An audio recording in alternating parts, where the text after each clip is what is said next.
আসসালামু আলাইকুম রহমতুল্লাহ। আজকের ভিডিওতে আমরা হায়দারে কারার শেরে খোদা হযরত আলী রাদিয়াল্লাহু আনহু এর কেমন ক্ষমতা ছিল সে সম্পর্কে জানব। যার ঘরে ঠিকঠাক মতো খাবারই থাকতো না, যে ব্যক্তি প্রায় 3 দিন পর্যন্ত রোজা রেখে কাটিয়ে দিতেন, আবার ইফতারের সময় পানি পান করে ইফতার করতেন। কিন্তু তবুও যখন আপনারা হযরত আলী রাদিয়াল্লাহু আনহু এর ক্ষমতা সম্পর্কে জানবেন তখন আশ্চর্য হয়ে যাবেন। আর এজন্যই ভিডিওটি শেষ পর্যন্ত দেখুন। উহুদের যুদ্ধ এবং বদরের যুদ্ধের পর আল্লাহ রাব্বুল আলামিনের দয়াতে মুমিনরা খুবই শক্তিশালী হয়ে গিয়েছিলেন। সেখানে দ্বিতীয় দিকে যারা কাফের এবং মুশরিক ছিলেন তারা দুর্বল হতে শুরু করেছিল, আর সেজন্য তারা চাইতো যে কোনো প্রকারে মুসলিমদের অস্তিত্বকে একেবারে সমাপ্ত করে দেয়া যায় কিনা। তারা অল আউট প্ল্যান করছিল, মানে সমস্ত শক্তি দিয়ে এমন একটা যুদ্ধ করতে হবে যেন মুসলিমদের চিরতরে নির্মূল করে দেয়া যায়। এরপর 627 খ্রিস্টাব্দে জানুয়ারি মাসে কাফের এবং মুশরিকরা একসঙ্গে জোট বেঁধে মদিনার দিকে এগোতে শুরু করলো। এই খবর যখন মুহাম্মদ সাল্লাল্লাহু আলাইহি ওয়াসাল্লামের কাছে পৌঁছালো তখন রাসূল সাল্লাল্লাহু আলাইহি ওয়াসাল্লাম তার সমস্ত সাহাবা কেরাম রাদিয়াল্লাহু তাআলা আনহুদের ডেকে বলেন, একদিকে আরবের সমস্ত মুশরিকরা জোটবদ্ধ হয়েছে, আর অন্যদিকে আমরা সামান্য কয়জন মুসলিম। হে আমার সাহাবীরা, এখান থেকেই শুধুমাত্র আল্লাহ রাব্বুল আলামিনের পক্ষ থেকে সিদ্ধান্ত আসবে যে হক আর বাতিলের মধ্যে কোনটি সত্য। সমস্ত সাহাবা রাদিয়াল্লাহু তাআলা আনহুগণ ভাবতে লাগলেন, এত বড় কাফের সেনাদের সঙ্গে আমরা কিভাবে লড়াই করব।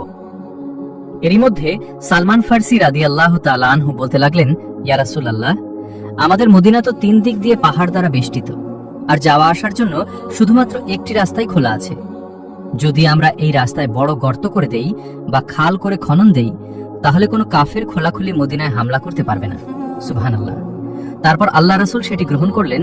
6 দিন যাবৎ সমস্ত মুসলিমরা এই কাজ কন্টিনিউয়াসলি করতে থাকেন, আর শেষ পর্যন্ত মদিনাকে হেফাজত করার জন্য 5.5 কিলোমিটার লম্বা ও 4.5 মিটার গভীর এবং 9 মিটার চওড়া একটি খন্দক খনন করা হলো, যার বাংলা অর্থ হচ্ছে চওড়া খাল। খন্দকের যুদ্ধে কাফের মুশরিকদের পক্ষে তাদের লিডার আবু সুফিয়ান তৎকালীন বিশ্বের সবচেয়ে বড় বীর ওমর বিন মারহাবকে নিয়ে এসেছিলেন। আরবের বড় বড় পালোয়ানেরা পর্যন্ত ওমর বিন মারহাবকে ভয় পেত। আর এত সব পালোয়ান সহ তারা মদিনার কাছে এসে দেখল মদিনার প্রবেশ পথে একটি বড় খাল খনন করা হয়েছে। তারা ভীষণ অবাক হল আর ভাবল যে এত বড় খন্দক এত সামান্য কয়েকজন মানুষ কেমন করে খুঁড়তে পারল। এবার আমরা মদিনার উপর আক্রমণই বা কিভাবে করব। এরপর তারা 6 সপ্তাহ পর্যন্ত মদিনার বাহিরে বসে অপেক্ষায় থাকলো সুযোগের জন্য। তারপর ওমর বিন মারহাব বলল, এটা তো আমাদেরকে অপমান করার জন্য করা হয়েছে, আর আমি এই খালের পাড়ে বসে মদিনাবাসীদের জন্য অপেক্ষা করতে পারবো না। আমি এখনই খাল টপকে মদিনায় ঢুকছি। যেই কথা সেই কাজ, সে মদিনায় প্রবেশ করলো খাল টপকে। তারপর জোরে জোরে চিৎকার করতে করতে বলতে লাগলো, হে মুসলমান মিথ্যাবাদী কাপুরুষেরা, যদি ক্ষমতা থাকে তাহলে বেরিয়ে এসো আমার সঙ্গে মোকাবেলা করতে, অথবা আমার হাতে হত্যা হয়ে যাও। এমন কথা শুনে সমস্ত মুসলিম নিজের চক্ষু দৃষ্টিকে নিচে করে রাখল আর চুপচাপ থেকে গেল। এরই মধ্যে হযরত আলী রাদিয়াল্লাহু আনহু খাড়া হয়ে দাঁড়ালেন আর বলতে লাগলেন, ইয়া রাসূলুল্লাহ, আপনি আমাকে অনুমতি দিন, আমি সেখানে যাব। মুহাম্মদ সাল্লাল্লাহু আলাইহি ওয়াসাল্লাম বললেন, হে আলী, তুমি বসে পড়ো। তুমি কি জানো তোমার সামনে কে আছে? তোমার সামনে বিশ্ববিখ্যাত পালোয়ান আমার বিন মারহাব আছে, যার সঙ্গে তুমি মোকাবেলা করতে পারবে না, কেননা তুমি এর মোকাবেলাকারী নও, আর তোমার বয়স ও এখনো কম। সে সময় আলী রাদিয়াল্লাহু তাআলা আনহু এর বয়স মাত্র 23 বছর ছিল। তারপর ওমর বিন মারহাব চিৎকার করতে করতে আবারও বলতে লাগলো, এই মুসলমানেরা, কোথায় তোমাদের সে জান্নাত যেটির দাবি করিস? হেরে যাবি বলি মাথা নত করছিস, লজ্জা করে না? তোরা না শহীদ হলেই জান্নাতে চলে যাবি? তোদের মধ্যে কি এমন একজনও নেই যে জান্নাতের সুগন্ধ পেতে চায়? মুসলিমদের মধ্যে বড় বড় বাহাদুর পালোয়ান বসেছিল, যারা কেউ নড়চড় করছিল না, সবাই চুপ ছিল। কিন্তু আবারও বসে থাকতে পারলেন না হযরত আলী রাদিয়াল্লাহু তাআলা আনহু। আবারও সোজা হয়ে দাঁড়িয়ে রাসূল সাল্লাল্লাহু আলাইহি সাল্লামের দিকে তাকিয়ে বললেন, ইয়া রাসূলুল্লাহ, আপনি শুধুমাত্র আমাকে অনুমতি দিন, আমি এই জালিম শয়তানের মুখ বন্ধ করেই ছাড়ব। তখন রাসূল সাল্লাল্লাহু আলাইহি সাল্লাম আবারও বললেন, হে আলী, তুমি বসে যাও। তুমি কি দেখতে পাচ্ছ না তোমার সামনে ওমর আছে? এরপর রাসূল সাল্লাল্লাহু আলাইহি ওয়াসাল্লাম নিজেই বললেন, কে এমন আছো যে এই কাফেরের মুখ বন্ধ করবে? এমন কথা শুনে সবাই নিজের নজরকে নিচের দিকে রাখল, আর সবাই বলতে লাগলেন, ইয়া রাসূলুল্লাহ, আপনি কি জানেন এই ওমর বিন মারহাব এক হাতে উটের বাচ্চাকে ধরে রাখে আর অন্য হাতে শত শত শত্রুদের উপর একসাথে তরবারি চালায়? এই শয়তানের সঙ্গে কে লড়াই করতে পারবে? এরই মধ্যে হযরত আলী রাদিয়াল্লাহু তাআলা আনহু সুদৃঢ়ভাবে তৃতীয়বারের মতো দাঁড়িয়ে গেলেন আর বলতে লাগলেন, হে আমার আকা, আপনি আমাকে শুধুমাত্র অনুমতি দিন, আমি এই কাফেরের মুখ চিরতরে বন্ধ করে দিব।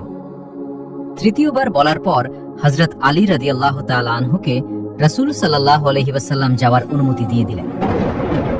অনুমতি পাওয়ার সঙ্গে সঙ্গে হযরত আলী রাদিয়াল্লাহু তাআলা আনহু এক হাতে ঢাল, অন্য হাতে তরবারি নিয়ে ওমর বিন মারহাবের নিকট পৌঁছে গেল। ওমর বিন মারহাবের সমস্ত শরীর লোহার চাদর দ্বারা ডেকেছিল, অর্থাৎ তার কাপড় লোহা দ্বারা তৈরিকৃত ছিল, এমনকি তার টুপিও লোহা দ্বারা তৈরি ছিল। ওমর বিন মারহাব নিজের সামনে হযরত আলী রাদিয়াল্লাহু তাআলা আনহুকে দেখে বলতে লাগলো, তুমি আবার কে? হে যুবক, তুমি কেন এখানে মরতে এসেছো? এটা শুনে হযরত আলী রাদিয়াল্লাহু তাআলা আনহু বলতে লাগলেন, আমি কারারে হায়দার, আনাল্লাযী সাম্মাতনি উম্মি হায়দারা। আমার মা আমার নাম রেখেছে হায়দার।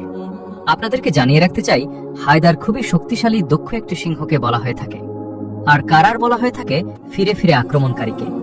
আর এজন্যই আলী রাদিয়াল্লাহু আনহুর উপাধি ছিল কারারে হায়দার, অর্থাৎ ফিরে ফিরে আক্রমণকারী সিংহ। ওমর বিন মারহাব আবারও বলতে লাগলো, তুই যেমন ভাবে এসেছিস বাছা, সেইভাবে ফিরে যা, কেননা আমি বাচ্চাদেরকে মারতে চাই না। হযরত আলী রাদিয়াল্লাহু আনহু বললেন, কিন্তু আমি তো তোকে মারতে এসেছি। এমন কথা শুনে ওমর বিন মারহাব খুবই রাগান্বিত হয়ে গেল, আর সেজন্য এগিয়ে এসে হযরত আলীর উপর হামলা করল।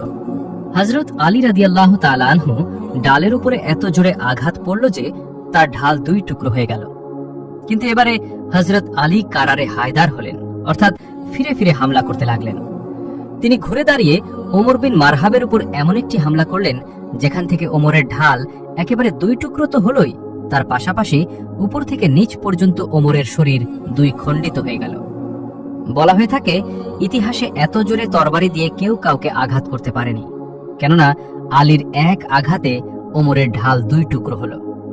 এছাড়াও ওমর বিন মারহাবের গায়ে ছিল লোহার কাপড় এবং তার শরীর দুই টুকরো হয়ে গেল। আর তারপর হযরত আলী রাদিয়াল্লাহু আনহু ওমরের লাশের উপর পা রেখে বললেন, তুই আমার সঙ্গে কেমন করে মোকাবেলা করবে? পাথরের পূজারী, আর আমি রাব্বি মুহাম্মাদের গোলাম। এর পরের দিন রাসূল সাল্লাল্লাহু আলাইহি ওয়াসাল্লাম সকল সাহাবীদের উদ্দেশ্যে বললেন, আমি কাল বিজয়ের পতাকা একজনের হাতে তুলে দেব। অতঃপর আল্লাহ রাসূল সকালে উঠে আলীকে খুঁজতে লাগলেন। সকল সাহাবীরা বলল, ইয়া রাসূলুল্লাহ, আলী চোখে ঝাপসা দেখছে, সে অসুস্থ আছে। এ কথা শুনে মুহাম্মদুর রাসূলুল্লাহ সাল্লাল্লাহু আলাইহি ওয়াসাল্লাম আলী রাদিয়াল্লাহু তাআলা আনহুকে ডেকে পাঠালেন এবং তার চোখে হাত বুলিয়ে দিলেন। সাথে সাথে আলী রাদিয়াল্লাহু তাআলা আনহু পরিপূর্ণ সুস্থ হয়ে গেলেন। অতঃপর বিজয়ের পতাকা নিয়ে ইহুদিদের সেই কেল্লার দিকে যেতে শুরু করলেন আলী। সাহাবা কেরাম রাদিয়াল্লাহু তাআলা আনহু যখন হযরত আলীকে দেখছিলেন, তখন তাদের মনে যশ মনোবল আরো বৃদ্ধি পাচ্ছিল। হযরত আলী যখনই ইহুদিদের সে কেল্লার কাছে পৌঁছালেন, তখন তিনি দেখলেন সেই কেল্লার যে প্রধান দরজা সেটি খুবই বড় ছিল এবং সেটি বন্ধ ছিল। সেটিকে ৭০ জন মানুষ একত্রিত হয়ে তারপর বন্ধ করত। আপনাদের বলে রাখি, এই যুদ্ধকে জং-ই খায়বার অর্থাৎ খায়বারের যুদ্ধ বলা হয়। এরপর হযরত আলী রাদিয়াল্লাহু তাআলা আনহু এক হাতে করে তলোয়ার চালাতে শুরু করলেন, আর অন্য হাতে এসে দরজাকে হিলাতে হিলাতে উপড়ে ফেললেন। আর সাহাবায়ে কেরামদেরকে বলতে লাগলেন, আপনারা সকলে এই কেল্লার মধ্যে প্রবেশ করেন। আর তারপর হযরত আলী রাদিয়াল্লাহু তাআলা আনহু সেই সময় পর্যন্ত দরজাটিকে উপর করে রেখেছিলেন। সুবহানাল্লাহ। যতক্ষণ পর্যন্ত মোটামুটি ৬০০ জন সাহাবী রাদিয়াল্লাহু তাআলা আনহু সেই কেল্লার মধ্যে প্রবেশ করতে না পারছিল। যখন সমস্ত সাহাবায়ে কেরামগণ সেই কেল্লার ভিতরে প্রবেশ করলেন, তখন হযরত আলী রাদিয়াল্লাহু তাআলা আনহু সেই দরজাটিকে ছুঁড়ে ফেলে দিলেন এবং সেটি আলী রাদিয়াল্লাহু আনহুর কাছ থেকে কয়েক গজ দূরে গিয়ে পড়ল। তো যার শক্তি ৭০ জন মানুষের সমান ছিল, তিনি তো শেরে খোদা হযরত মাওলা আলী রাদিয়াল্লাহু তাআলা আনহু। সমস্ত যোদ্ধাদের বাহাদুরি যেখানে শেষ হতো, তখন আলী রাদিয়াল্লাহু তাআলা আনহুর বাহাদুরি শুরু হতো। আজও মুসলিম বিশ্বের সেনাবাহিনীরা ট্যাঙ্ক কামান থেকে শুরু করে যুদ্ধ অস্ত্র, যুদ্ধ বিমান, সকল কিছুর মধ্যে আলী নাম যুক্ত করার চেষ্টা করে। সুবহানাল্লাহ। কিয়ামত পর্যন্ত সকল মুসলিম যোদ্ধাদের সর্বশ্রেষ্ঠ অনুপ্রেরণা, উনার নাম হচ্ছে শেরে খোদা মাওলা আলী রাদিয়াল্লাহু তাআলা আনহু।